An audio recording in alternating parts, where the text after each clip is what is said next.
Upanishad. So, okay, recording progress. That means we should pray to Srila Prabhupada. Nama Om Vishnu Padaya Krishna Vastai Bhutale Shrimati Bhaktivedanta Swamiti Namane Namaste Saraswati Devi Gauravani Pachaline Nivasisha Sunyavadi Pashtatadasthanine Jai Sri Krishna Chaitanya Prabhu Nityananda Shri Advaita Gadadhar Shiva Sadi Gaura Bhaktavinda Hare Krishna Krishna Krishna Hare Hare Hare Ram Ram Hare. I hope the volume's okay. It's not too loud or no, it's good.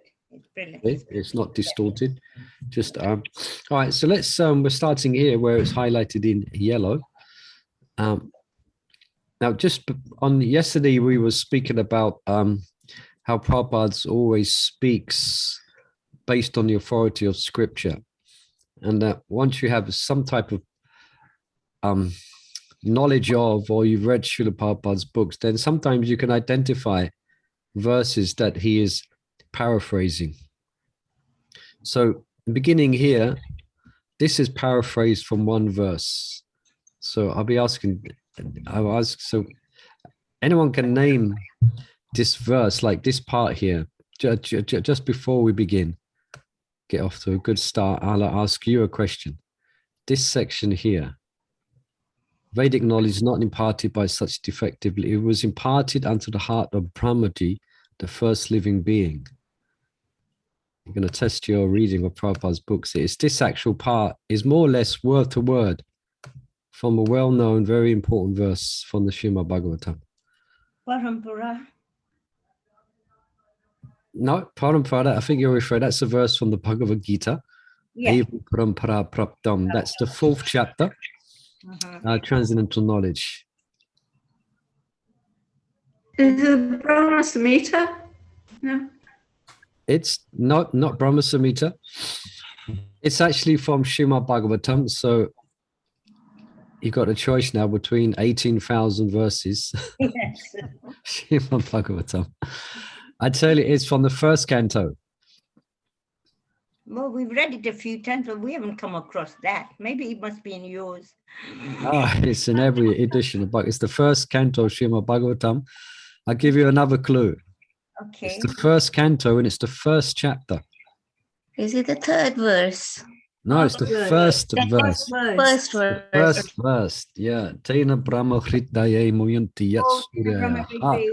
Yes, yes. Yeah. So Prabhupada is directly, more or less word to word, this Vedic knowledge was imparted under the heart of Brahmaji, the original living being. But here he says it was imparted under the heart of Brahma, the first created living being. So he's quoting directly from the 1st verse of Srimad Bhagavatam. All right. So let's let Mother Lavanga Latika, she has a hand up there. You can begin reading. Okay. Vedic knowledge is not imparted by such defective living entities. It was imparted under the heart of Brahma, the first created living being, and Brahma in his turn disseminated this knowledge to his sons and disciples as he originally received it from the Lord. The Lord is Purnam, all perfect, and there is no possibility of his becoming subjected to the laws of material nature. One should therefore be intelligent enough to know that the Lord is the only proprietor of everything in the universe, and that he is, next page, the original creator, the creator of Brahma. In the 11th chapter, the Lord is addressed as Prapitamaha, because Brahma is addressed as Pitamaha, the grandfather, and he is the creator of the grandfather. So no one should claim to be the proprietor of anything.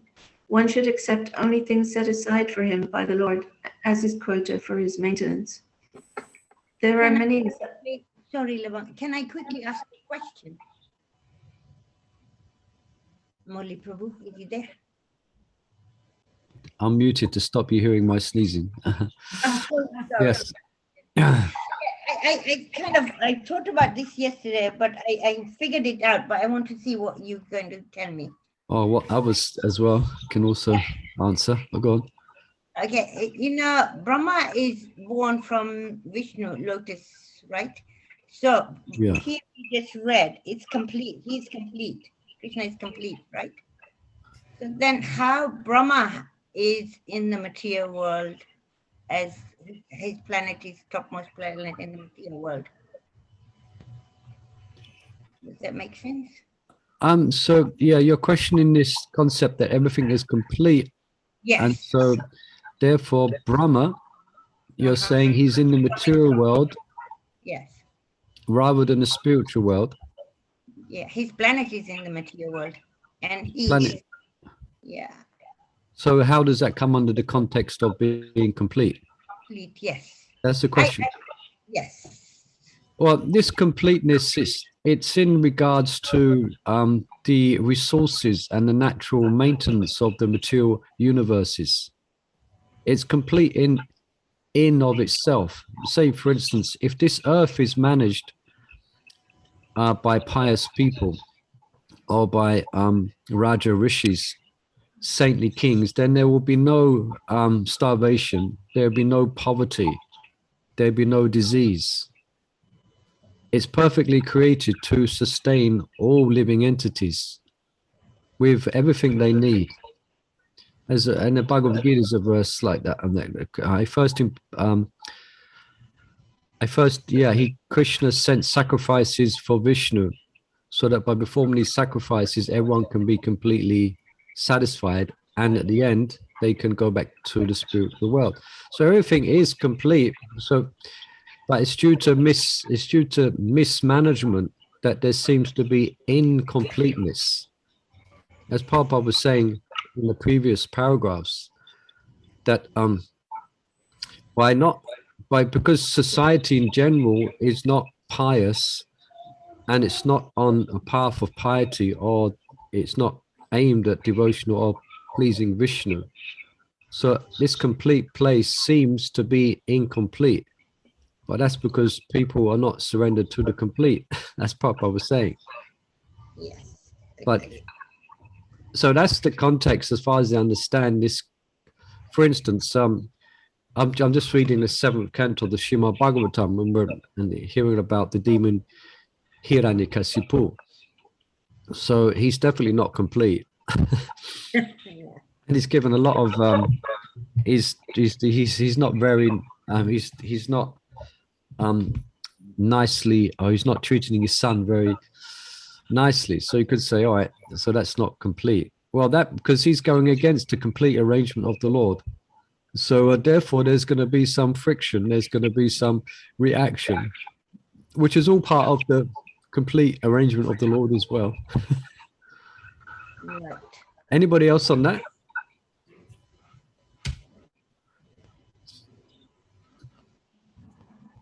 Did that help? Did I answer the question, or did I understand the question? I wanted to hear it from another angle, because I was more thinking about Krishna, the three potencies, marginal and external, and that. I was thinking that maybe Brahma came from that external energy. I don't know. I was thinking that way. Oh yeah, well, Brahma's a jiva. Yeah. Well, he's a jiva, so he himself, like us, the soul, is part of the internal energy, but the body that we inhabit is part of Prakriti, or the material energy. Yeah, energy, yes.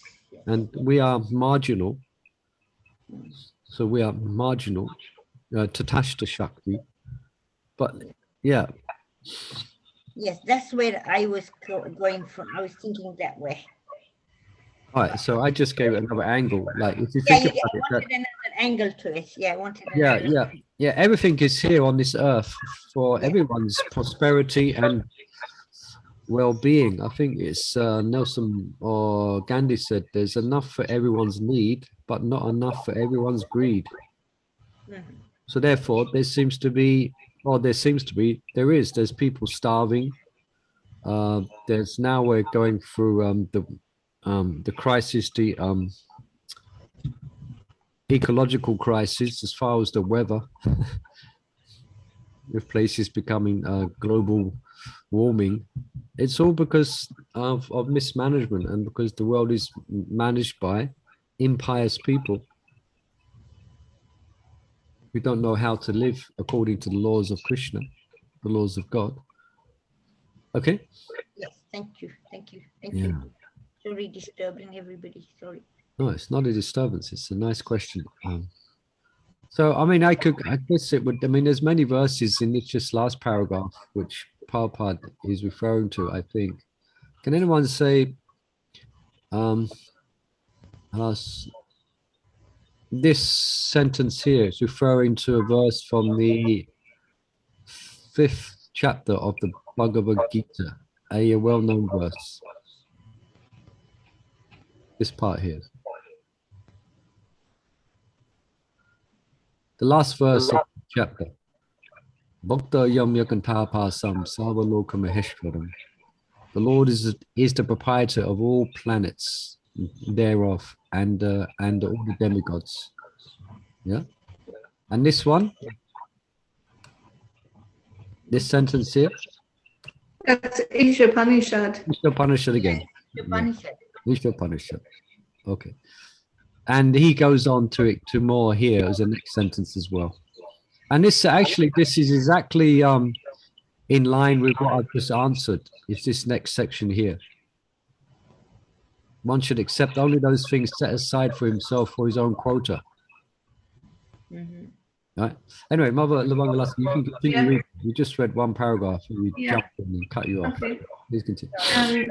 There are many examples of how we are to utilize those things which are set aside for us by the Lord. This is also explained in Bhagavad Gita. In the beginning, Arjuna decided that he should not fight in the battle of Kurukshetra. This was his own decision. Arjuna told the Lord that it was not possible for him to enjoy the kingdom after killing his own kinsman. The decision was based on the body because he was thinking that the body was himself and that his bodily relations or expansions were his brothers, nephews, brothers-in-law, grandfathers, and so on.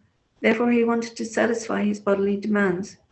Bhagavad Gita was spoken by the Lord just to change this view. And at the end, Arjuna decides to fight under the directions of the Lord when he says, Karisye vachanam tava, I shall act according to your word. Yeah, we will hear about these reasons for not fighting in the first and beginning of the second chapter. And it's all selfish reasons, although it's quite applaudable from a material perspective. Arjuna's thinking in a compassionate way, but his compassion is wrongly placed. Anyway, we shall get there. We shall hear about the different reasons, and we'll identify all the different reasons that Arjuna gives for not fighting. And they're actually all selfish reasons, although because they're in regards to his body and to the expansions of his body. Prabhupada sometimes calls this extended selflessness. Yeah. Extended selflessness. All right, you're not thinking about yourself, you're thinking about your family. Prabhupada interestingly calls it that's extended selfishness. Yeah, you can carry on, unless there's any comments or questions. In this world, men are not meant for quarreling like cats and dogs. Men must be intelligent to realize the importance of human life and refuse to act like ordinary animals.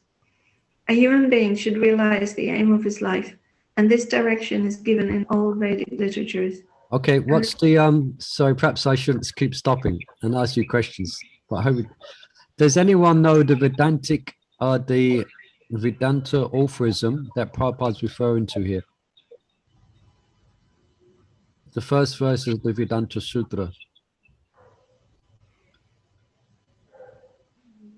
Atato Brahma Jignasa. Yeah. So Prabhupada's referring to the first verse or the second of the Vedanta Sutra here. This is now's the time to inquire. Now you have the human form of life. Yeah. Vedic literature is meant for human beings, not for animals. Animals can kill other living animals, and there is no question of sin on their part. But if a man kills an animal for the satisfaction of his uncontrolled taste, he must be responsible for breaking the laws of nature. In the Bhagavad Gita, it is clearly explained that there are three kinds of activities according to the different modes of nature: the activities of goodness, of passion, and of ignorance. Similarly, there are three kinds of eatables also: eatables in goodness, passion, and ignorance. All of this is clearly described, And if we properly utilize the instructions of Bhagavad Gita, then our whole life will become purified, and ultimately we will be able to reach the destination which is beyond this material sky. Yadgatfana nivartante tadama paramamama. So Prabhupada here is referring to chapters 13 and 14. Oh no, yeah, 13 and 14, three modes of material nature and divisions of faith. So we're here about that when we get to chapter 14. Yeah, you can continue. Let's read one more paragraph, then we'll call on someone else to read. Okay. That destination is called the Sanatan sky, the eternal spiritual sky. In this material world, we find that everything is temporary. It comes into being, stays for some time, produces some byproducts, dwindles, and then vanishes. That is the law of the material world. Whether we use us as an example, this body, or a piece of fruit or anything. But beyond this temporary world, there is another world of which we have information. That world consists of another nature, which is Sanatan, eternal. The Jiva is also described as Sanatan, eternal, and the Lord is also described as Sanatan in the 11th chapter. We have an intimate relationship with the Lord, and because we are all qualitatively one, the Sanatan Dham, or sky, the Sanatan Supreme Personality, Godhead, and the Sanatan living entities, the whole purpose of Bhagavad Gita is to revive our Sanatan occupation, or Sanatan Dharma, which is the eternal occupation of the living entity. We are temporarily engaged in different activities, but all of these activities can be purified when we give up. Next page, yeah. Give up all these temporary activities and take up the activities which are prescribed by the Supreme Lord. That is called our pure life. Your life, yeah. So this will be described as well, this whole subject about the spirit. Here in the Bhagavad Gita, a very brief hint is given about the spiritual sky, just in a couple of verses. But more elaboration obviously is given in the Srimad Bhagavatam about that spiritual sky. But it's mentioned that there's quite a few verses in the Bhagavad Gita where it speaks about returning to that place and never coming back again. There's one verse. Can I want to finish the verse? Janma Kama Chame Divyam. Yeah, and the rest of it. Yeah, that's it. So there's one verse, and sometimes a question is brought up on, for instance, this verse that describes, and this verse describes actually one goes back to the spiritual world, and it's important to note that it says it never comes back again, because sometimes intelligent devotee will bring up or so-called intelligent, perhaps over-intelligent, but bring up the point that okay, so we've misused our independence, so isn't there a chance that we can do the same again when we go back to the spiritual world? But Vishwanath Chakravarti Thakur brings out these verses to prove that no one has ever come back. No one. And you never come back again. There is no return to this material world once you go back to Godhead. Although the tendency is there because of independence, but the good news is that no one has ever come back. Once having gone there, one never returns. Yeah, because I think you'll get to, before you even go back, you would get to a point when you are really pure devotee. Yeah. Then you would have all the junk in your head that you've got now. So never even think about, doing anything, we hope. Yeah. You must be so sick of this world that you don't want to come back. Yeah, that's it. But that fact is, and that's what we've been studying in other readings as well, about the whole development of Krishna consciousness, where it actually dissolves a subtle body. And you develop a relationship with Krishna before you go back to the spiritual world.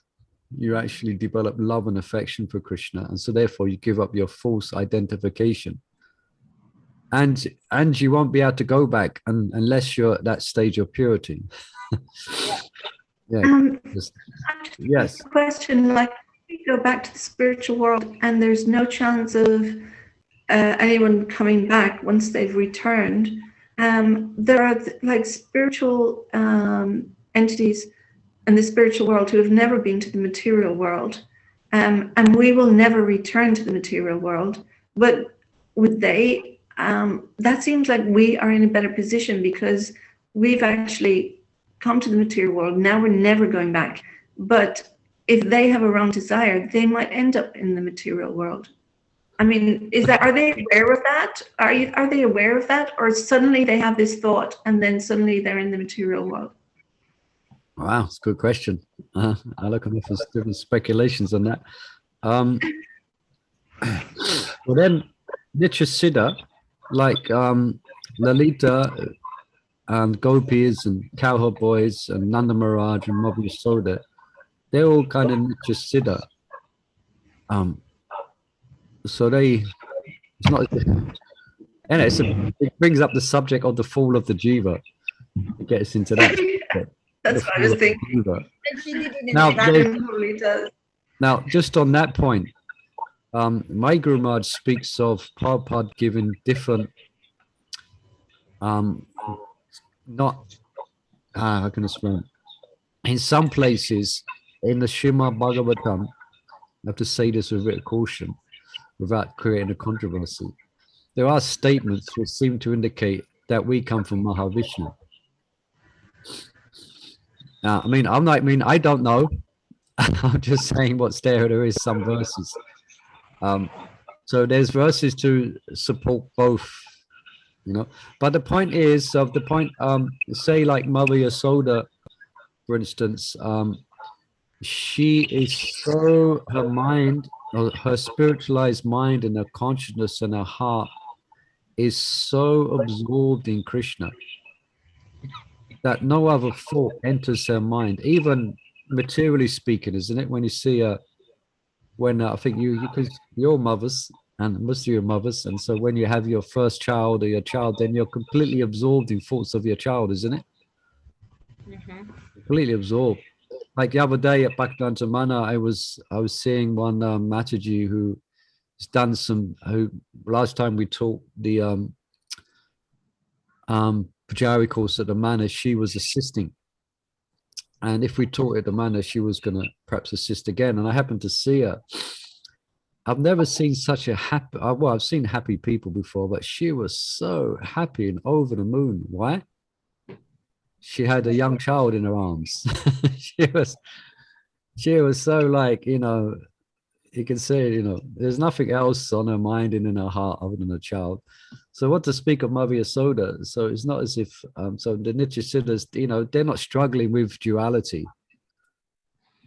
Everything's absolute there, so they don't struggle with duality. But also it's said in regards to Jai and Vijay, who they were at the reception of the spiritual world. They were the doorways of Vaikuntha. But sometimes the eternal associates, the Nitya Siddhas, come down by Krishna's arrangement, like Jai and Vijay came down to engage in what's the word? Wrestling or fighting Krishna, the Vira Rasa. Krishna wanted to experience that. And also, you heard these descriptions of Prabhupada. I think Brahmananda speaks how Prabhupada revealed that he didn't want to come to the material world. Yes. But the Lord persuaded him, you don't worry, you just go and write your books and I take care of everything. Yeah. So we can make of that what we want, but it seems to indicate that Prabhupada's Nitya Siddha and he's coming here on a mission. So sometimes that's there. There comes the mission. Now, as far as the subject of the jivas coming to the material from the spiritual world, let's just leave that let's leave that on the burner. It's quite a subject to understand, and we don't have the adhikar to really enter into it. I don't know if I'm answering your question, Mavla Let's go. I'm just yeah. I mean, basically, I don't think I need to worry about it. It just kind of popped into my head, but it's not a burning question that I have. And I'm sure, if you're in the spiritual world, you will never feel like going to the material world, but somehow we are here. Yeah, because there will be no false ego, there will be no material body. So your whole existence is made of rasa. Your whole self is absorbed in the waves of rasa with your relationship with Krishna. It's like that question, like, okay, we're here, but the most important thing to do is to get back to the spiritual world, not wonder how we got here. Yeah, that's the good line to follow. It's like if your Yeah. flat's on fire, if your house is on fire, you're not going to, okay, so wonder how this fire started. Did it start from the fridge? Did it start from the microwave? No. Get the hell out of there. Yeah, so that's our concern. How to get out of this goddamn place, godforsaken place. Would I you? would say Jay and Vijay came from Vaikunta, but I think Yeah. from Loka Vrindavan, I don't think anybody would want to. Oh, they do. They come with Krishna. Krishna comes. Oh, that's his pastimes. Yes. Yeah, they come. But in other words, that's the spiritual world comes here. The whole Yeah. show comes. So that it's not as if they're coming on their own. It's not as if Nitya Siddha's going to come and take birth in Tooting. Yeah. They come with the whole. They come to India as well. They go to Bharat Bhasha, where the most pious people are. Yeah. Yeah. Prabhu, I've got a question. If Yes, we please. come from Mahavishnu, Yeah, I don't know. I just yes, often that there's some verses that describe reread that. that as well. But does that mean when annihilation happens, we all enter into Mahavishnu, and then when creation comes, we come out? Yeah, well, that's a fact actually. Once we're here in the material world, then we've been here since time immemorial, which means if you think of a number, then it's more than that. Mm. You cannot actually say a number of the amount of creation, say that we've been here. Yes. So that's what happens at the end of the total annihilation, or the partial and the total, that one enters into the body of the Lord and stays for some time, and then when he breathes out again, then the creation, then we again injected into the material world, and according to our previous karma, the Lord within the heart reminds us of our path of karma, and we again injected back into activity. So there's a state of some type of slumber when we enter, and according to Bhagavatam, we enter into the Lord's body when he breathes in, or when he's, and then when he breathes out, we're again get let loose. Yes. So that's happened many times to the jiva. And now that we have got Prabhupada teaching us about Madhurya Bhav and Golok Vrindavan, Yeah. so maybe things will be different. Maybe, we hope they will be. Yeah, that's the idea. If we develop pretty affection, if our heart is attracted to Vrindavan, to Krishna, the spiritual world, then that's where we go. And that's described in Bhagavad Gita as well. Yes. Yam yam vapi smarin bhavam. Thank you, Prabhupada. Yeah, okay. And that's the goal. All right. Let's have Mother Vishani, perhaps you can read. We're here. Here. Yeah, got it. The Supreme Lord and his transcendental abode are both Sanatan, as are the living entities, and the combined association of the Supreme Lord and the living entities in the Sanatan abode is the perfection of human life. The Lord is very kind to the living entities because they are his sons. Lord Krishna declares in Bhagavad Gita, Sarva Yonishu Aham Beja, Brother Pita, I am the father of all. Of course, there are all types of living entities according to their various karmas, but here the Lord claims that he is the father of all of them. Therefore, the Lord descends to reclaim all of these fallen conditioned souls, to call them back to the Sanatan eternal sky, so that the Sanatan living entities may regain their eternal Sanatan positions in eternal association with the Lord. The Lord comes himself in different incarnations, or he sends his confidential servants as sons of his associates or acharyas to reclaim the conditioned souls. Nice. And that's exactly what we just Yes. explained, isn't it? Yeah. Prabhupada's confirming all of that. Therefore, Sanatana Dham does not refer to any sectarian process of religion. It is the eternal function of the eternal living entities in relationship with the eternal Supreme Lord. Sanatana Dham refers, as stated previously, to the eternal occupation of the living entity. Sripad Ramanujarya has explained the word Sanatan as that which has neither beginning nor end. So when we speak of Sanatan Dharma, we must take it for granted on the authority of Sripad Ramanujarya that it has neither beginning nor end. Yeah, just a point. This concept of Sanatana Dharma, it's really useful when you're preaching. It's something I tend to always use to explain to people, when I'm distributing books, to those who stop and kind of listen. It's a simple point to make out. I often say that God is not a Christian, God is not a Muslim, God is not Jewish, etc. God is not a Hindu. Similarly, we are all servants of Krishna, or we all servants of God. So these designations, these are material, temporary designations that's identifying with a particular process of worship. But actually, we are all part and parcels of God. We're all servants of God. So that often that gets people thinking, most people I explain that to, they never reject it. They kind of listen to it, and it's interesting for them to hear. Well, of course, some Christians I preach to. I mean, they hear it, but then they go off and their usual, Jesus is the only way thing. Yeah. But anyway, I just thought I'd make that note. If you're out there, if you're meeting people in the office or family members, it's a good point. It's an easy point to explain to them Sanatana Dharma, like the Sanatana Dharma of fire is to be hot. I think Prabhupada will mention coming up that the Dharma of the soul is to serve, and the Dharma of water is to be wet. So above these designations, I'm a Christian, I'm a Protestant, I'm a Catholic, or whatever it may be. I'm a Sunni. Or what's the other one? Sunni and the two Shia. I'm a Shia. I'm a Sunni. I'm a Ritwik. I'm this. I'm that. We're all servants of Krishna. Anyway, just a little preaching point. I thought Mother Sharada might use that often. That is a good way of doing it, actually.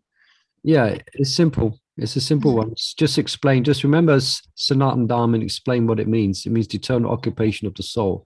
Especially well, not just now, but it's been going on for a couple of 100 years, that there's quite a lot of bloodshed, unfortunately, based on different religious sentiments, and it gets quite heated. But if we can really rise above this and see it, we're all servants of God. Yes. Okay. Oh. The English world, the English world religion is a little different from Sanatana Dharma. Religion conveys the idea of faith, and faith may change. One may have faith in a particular process, and he may change this faith and adopt another. But Sanatana Dharma refers to that activity which cannot be changed. For instance, liquidity cannot be taken from water, nor can heat be taken from fire. Similarly, the eternal function of the eternal living entity cannot be taken from the living entity. Sanatana Dharma is eternally integral with the living entity. When we speak of Sanatana Dharma, therefore, we must take it for granted on the authority of Sripad Ramanujarya that it has neither beginning nor end. That which has neither end nor beginning must not be sectarian, for it cannot be limited by any boundaries. Those belonging to some sectarian faith will wrongly consider that Sanatana Dharma is also sectarian. But if we go deeply into the matter and consider it in the light of modern science, it is possible for us to see that Sanatana Dharma is the business of all the people of the world, nay, of all the living entities of the universe. Yeah, so perhaps I should have kept quiet because Papa just mentioned exactly what I just said. Yeah, it comes up here. But sometimes it's misunderstood. I mean, we definitely look sectarian. I mean, the way we dress and the markings on our forehead and the rituals that we do, and we're doing something very specific. So it looks like we're sectarian. It looks like, but actually, Prabhupada says, actually, no, if you go deeper into the matter, it's actually scientific. What we're actually, what we're teaching, it's the science of the soul. Yes. So it can be misunderstood for, of course, because we got a certain dress, we got a certain rituals, we have a certain books, you know, we have our own holy places, we have our own books, we have our own kind of philosophy, we have our own philosophy. So from the external point of view, it may seem like we're just another tribe. We're just another tribe of religionists, you know. Yeah. But we're not. Why is it called scientific? Why is it called science? Well, that's Prabhupada's genius of presenting Krishna consciousness. Especially, you can read this in the Easy Journey to Other Planets. The way he presents the tattva of the soul is very much in the language of modern science. Because when Prabhupada wrote that in the 50s, there was an evolution in science, and science was becoming very prominent as being the way to understand the world and the way to understand reality. So Prabhupada explained bhakti or religion, you could say devotion, in terms of science. So it's a science. The process is a science. The fact that the soul is part and parcel of God, and then the abhideya and priyo and sambandha and abhideya, the whole science, the whole practice itself, you know, it's like it's an experiment. Okay, the goal is prema, and then here's the activities that you should do. Here's the activities that you shouldn't do. Here's the activities that you should do. This is the frame of mind you should be in, and then you will get the result. Just like if you go into a laboratory, you know, like when we do, you know, chemistry, we used to have a chemistry class, and the teacher would tell us to add this to that, add 2 drops to this, and add 2 drops to that, and then you're going to get a certain result. You know, just thinking so mundane things now. I can remember. It's good actually, because that Yeah. that means that we have that solution is there, or the progress we make, and there is a procedure for that. Yes, so that's why the word science can be used. I've met some persons who have had issues with the title of the science of self-realization. Yes. For I them, got it science the and other religion day. don't go together. Yes. Because like most people, science is one thing and religion is something else. But Prabhupada, in his genius and brilliance, has brought it together, the science of loving God. Okay. Yeah. Yeah, I was asked the same question about the science of, I didn't have a clue. I said there is no experiment, but we just look for the goal. Hare Krishna Prabhu. Yeah, Mother showed it, yeah. We say science kind of things, because science proves the things by doing the experiment. And we say our experiment is our scriptural books, which is given by the Lord himself. And this Bhagavad Gita is directly spoken by the Lord. And that's why we say as it is, we haven't changed anything. So this is a scientific knowledge. And secondly, many scientists have agreed there is something spiritual within us. Although openly they don't say it, because then they can't get the money to do the research and other things. Yeah, that's a whole, But they have agreed there is something which we cannot understand. And this has been shown by the telescope, which have found the stars, so many stars in the sky and all that kind of thing. So this has been proved for many, many years ago. And this is why we say scientific knowledge, because there is a proof behind this. Yeah, there is many, if the scientists are honest, which sometimes they're not, but the point of consciousness has never been grasped or understood, actually. Sometimes they try to dismiss it completely. Yeah. But it's a fundamental aspect of our being is consciousness. So where does it come from? etc. Yeah. So you can read more about this if you want. There's a nice magazine which I read a couple of times. It's called the Origins magazine. It gives very nice explanations of the science of Krishna consciousness. But this type of explanation, you're only going to give to the person on the street. If you actually meet a scientist, you're going to have to present it in a you're going to have to, you probably, it's a different type of presentation. But for the average person who's been fooled by the modern theory of evolution, Yeah. the scientific, then you can, it sounds like Mother shouted, it sounds like you was selling us a Bhagavad Gita there, the way he's explaining. That's what you explain on the street when you stop people and show them Gita. Yeah. Yeah. I tell them it's a scientific knowledge about soul, Yes. which you don't find anywhere else, as it's clear-cut indication of what is the constitution of our body, why we are here in the first place, why we're suffering, how this world came to existence.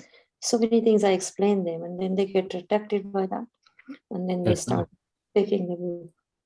Then you ask them for a donation. Of course. Yeah. But I tell them we don't sell it. We just collect the donation for repayment. We're not selling it. Yeah. So Mother, so Mother Shauda is using that a simple, very simple presentation, which can be attractive to most people. Yes. At least it makes them curious enough to perhaps think of giving a donation and taking a book. Yeah. Thank you. Prabhupada's purports are explained in a scientific way. Yeah.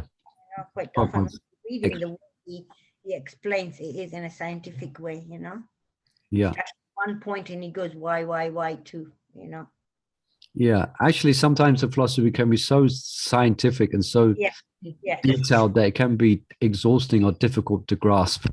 Because as we're reading, Sankalpa Kaumudi, so much details going into it. It's such a science and nectar of devotion. Remember, we were reading about the different rasas and science of rasa and uparasa and ghastly rasa and vibhava, satvika bhav, sanchari bhav, stahi bhav. So much detail, scientific. Yeah. All right. Yeah. So let's read on, shall we? We're reading from, I don't know.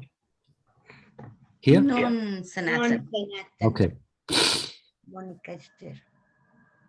Yeah, you can continue, Mother. Okay. Non-Sanatan religious faith may have some beginning in the, annals of human history, but there is no beginning to the history of Sanatan Dharma, because it remains eternally with the living entities. Insofar as the living entities are concerned, the authoritative Shastras state that the living entity has neither birth nor death. In the Gita, it is stated that the living entity is never born and he never dies. He is eternal, indestructible, and he continues to live after the destruction of his temporary material body. In reference to the concept of Sanatan Dharma, we must try to understand the concept of religion from the Sanskrit root meaning of the word. Dharma refers to that which is constantly existing with a particular object. We conclude that there is heat and light along with the fire. Without heat and light, there is no meaning to the word fire. Similarly, we must discover the essential part of the living being, that part which is his constant companion. That constant companion is his eternal quality, and that eternal quality is his eternal religion. Okay, thank you, Mother. Very nice. Okay, so Prabhupada's expanding on this more. Perhaps we're a couple more readers. Monica, Mother, you'd like to read? Yes. When Sanatan Goswami asked Sri Chaitanya Mahaprabhu about the swarup of every living being, the Lord replied that the swarup or constitutional position of the living being is a rendering of service to the Supreme Personality of Godhead. If we analyze this statement of Lord Chaitanya's, we can easily see that every living being is constantly engaged in rendering service to another living being. A living being serves other living beings in various capacities.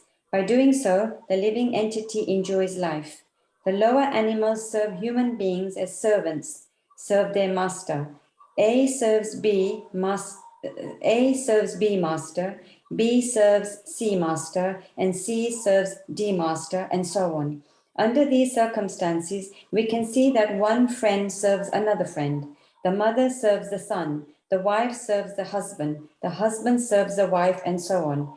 If we go on searching in this spirit, it will be seen that there is no exception in the society of living beings to the activity of service. The politicians present his manifesto for the public to convince them of his capacity for service. The voters therefore give the politician their valuable votes, thinking that he will render valuable service to society. The shopkeeper serves the customer, and the artisan serves the capitalist.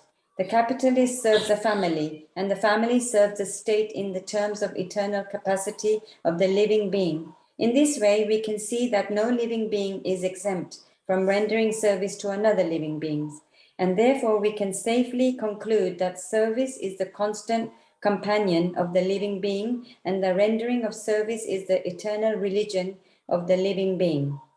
Yet man professes to belong to a particular type of faith with reference to a particular time and circumstance, and thus claims to be a Hindu, Muslim, Christian, Buddhist, or an adherent of any other sect. Such designations are non-Sanatan Dharma.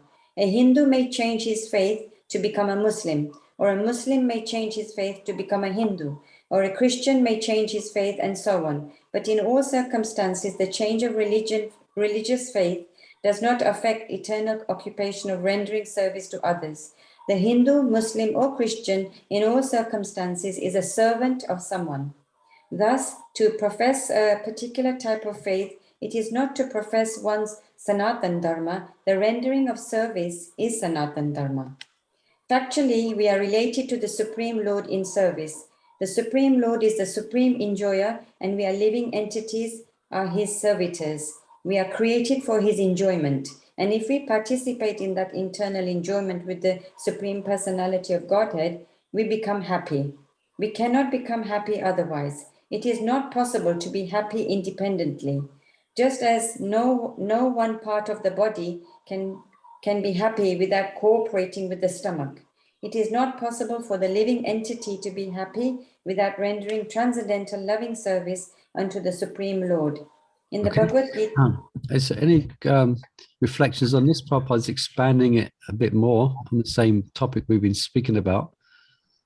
But that's sometimes what I often explain as well. If there's a Muslim, if I'm speaking to a Muslim, then I say, just to kind of get him, kind of spark his interest, I say sometimes a Muslim can become a Christian, and I look at him to see his reaction.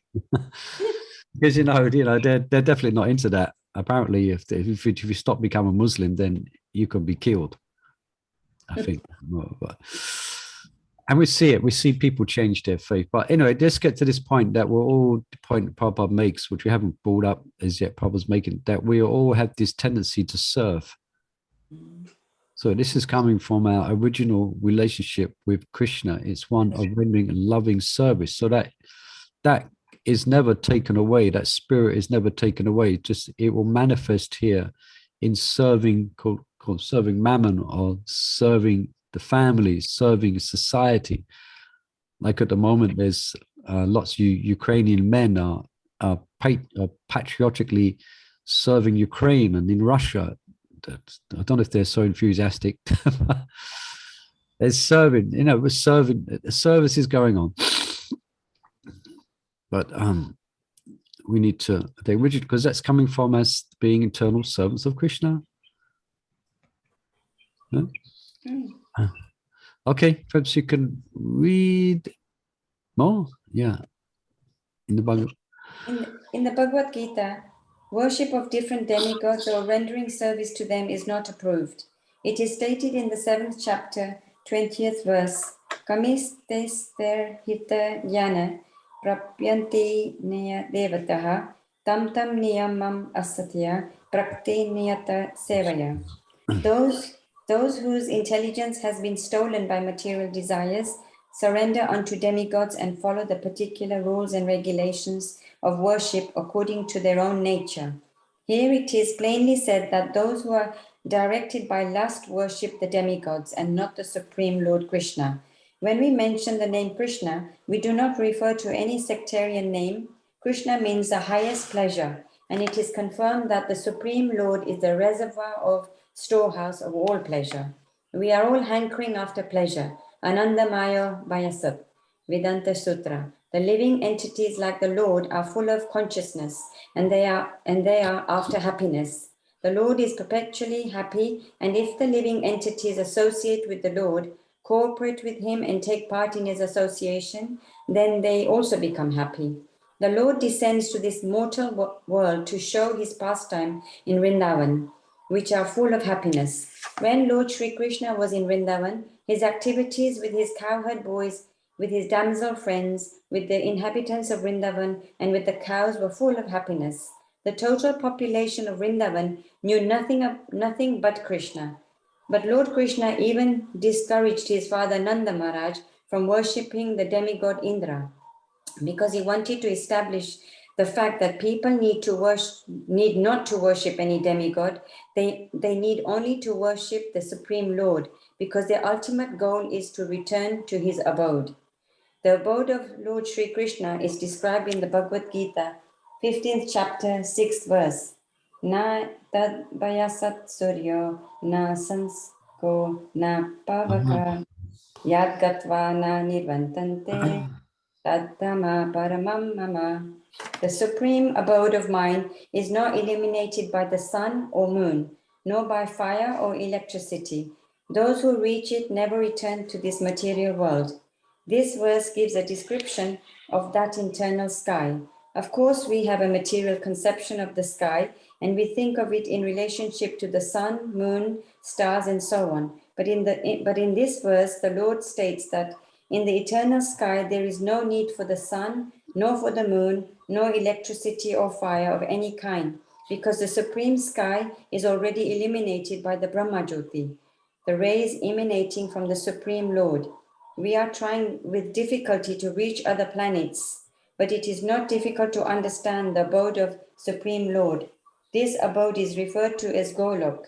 In the Brahma Samhita, it is beautifully described as Golok eva nivasaste akhilam bhutaha. The Lord resides eternally in his abode Goloka, yet he can be approached from this world. And to this end, the Lord comes to manifest his real form, Sachit Ananda Vigraha. When he manifests his form, there is no need for our imagining what he looks like. To discourage such imaginative speculation, he descends and exhibits himself as he is, as Shamsundara. Unfortunately, the less intelligent deride him because he comes as one of us and plays with us as human being. But because of this, we should not consider the Lord one of us. It is by his omnipotency that he presents himself in his real form before us and displays his pastimes, which are replicas of those pastimes found in his abode. In the effulgent rays of the spiritual sky, there are innumerable planets floating in the Brahmajyoti, emanates from the supreme abode, Krishna Loka, and the Ananda Maya, Jinmaya planets, which are not material, float in those rays. The Lord says, Natad Bashayat Suryana Sanko na Pavaka. Sorry. Yat Katva na Nirvantate Tattama Paramam Mama. One who can approach that spiritual sky is not required to descend again to the material sky. In the material sky, even if we approach the highest planet, Brahmalok, what to speak of the moon, we will find the same conditions of life, namely birth, death, disease, and old age. No planet in the material universe is free from these four principles of material existence. Okay, perhaps we'll pause there. Any questions or thoughts? Now, I thought I'd let the reading go on a bit because we was discussing a bit today, so I thought we'd perhaps cover a couple of pages extra. But yes.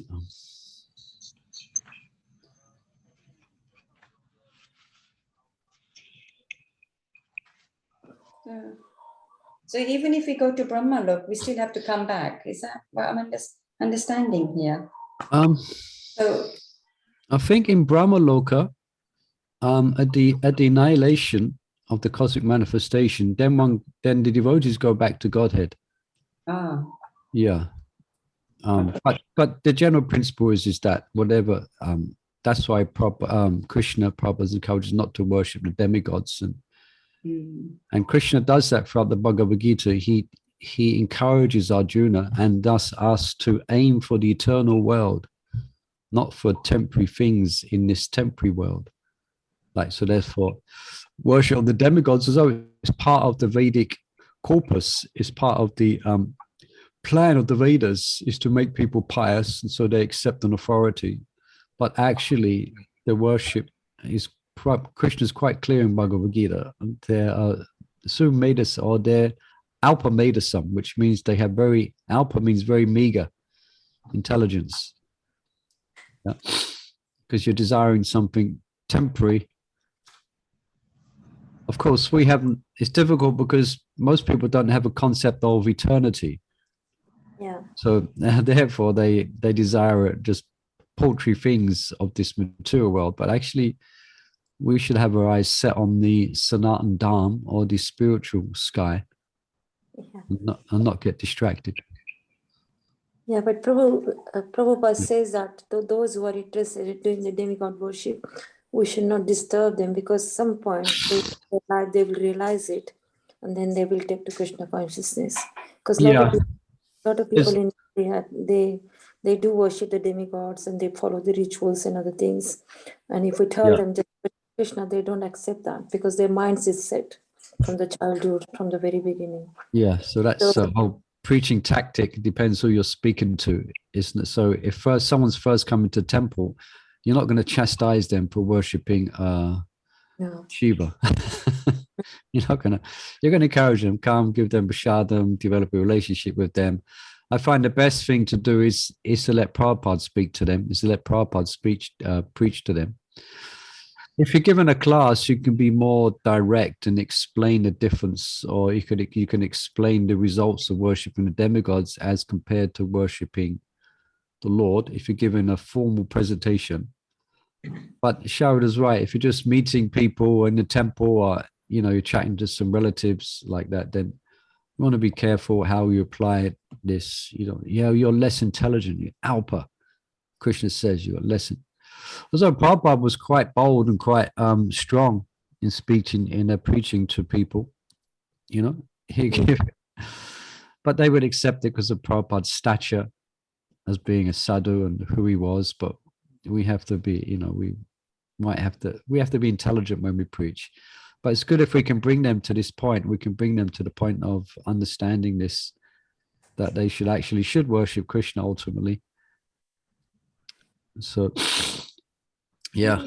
We have got somebody, a congregation member, who was born as a Shaivite, and she just can't accept the fact that, and then now she's accepting more of Krishna, but in her mind, she still thinks about Shiva a lot. And I keep on saying, the faith you have got, carry on with a full faith, but turn your faith a little bit towards Krishna. But now she's trying hard, and now she's understanding more.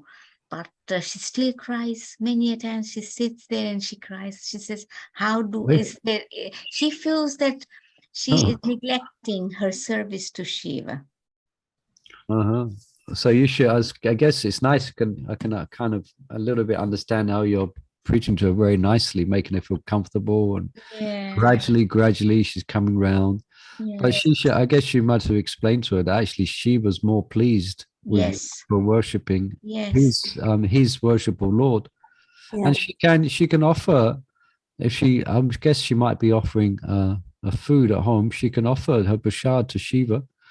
She'd be very happy. Now she does, because now she has got Radha Krishna, so she offers it, and I said that he's pleased now, Yeah, she should have a picture. He's she does. You to come to Radha Krishna. This is how I keep on saying to her. Yeah. So tell her not to throw her pictures of Shiva away. That would be disrespectful. No, she doesn't. Just to understand his relationship with the Lord. Yeah, that's the idea. Just make friends with them and companionship, and then gradually. Yes, yes. All right. Sripad Prabhu does the Mahashivratri and he put the Lord Shiva, Yeah, Lord, yeah, in the really reception. goes for it. Yeah, he really goes for it. Also, So, what's it? Yeah, Lord Shiva's Yata Vaishnavi, Yata Shambhu. So we should always respect demigods. We should never disrespect them. We should no. have great respect for them. Your Guru Maharaj has a small temple outside, isn't it, of Lord Shiva? Yeah, he has that. On the farm. Yeah. Yeah, but we should worship him in the faith, like he's a great Vaishnava, and we offer him respect and beg him for his mercy to become a Pray to Vaishnava. him. He's the presiding deity of the false ego, so we definitely need all the help he can give in that regard. Yeah, but we worship him. Yeah. Also, I was thinking that even if your Guru Maharaj has got that temple, it's also like protecting, it's a protection, like in Vrindavan, you have Shiva temples on 4 sides. Yeah, Yeah. that's the idea in Nigam. Yeah. Yeah. He's a protector, along with Sudarshan, they're protectors of the Dham. Yes. So it's a different mode of having the temple, Yeah. All right. Let's pause there for today. And we left off here, wasn't it? We didn't. This is where we are. Beginning. Yeah. Okay. So wonderful. Nice. Isn't it very exciting to read this again, this introduction of Bhagavad Gita? So many points, so many philosophical philosophy. It's wonderful. So next week we'll continue. Thank you. Well, and thank you. Even then, you decided to take us in the class. Thank you so much. Really appreciate Okay, it. it's a little bit easier. I mean, if the class was in a temple, then I would have come. But I could just sit here and I can just, it's a lot easier online when you're a bit sick. Yeah, but at least you did it, Yeah, it lifted me up. I've been walling around in my sickness all day, and it's good to actually do some preaching and speak about Krishna. Okay, so wish everyone the best. Today is Wednesday. Tomorrow is Prihat Bhagavatamrita, I think. Okay, Hare Krishna, Srila Prabhupada ki jai. Bhagavad Gita ki jai. Thank you, Prabhu. Hare Krishna.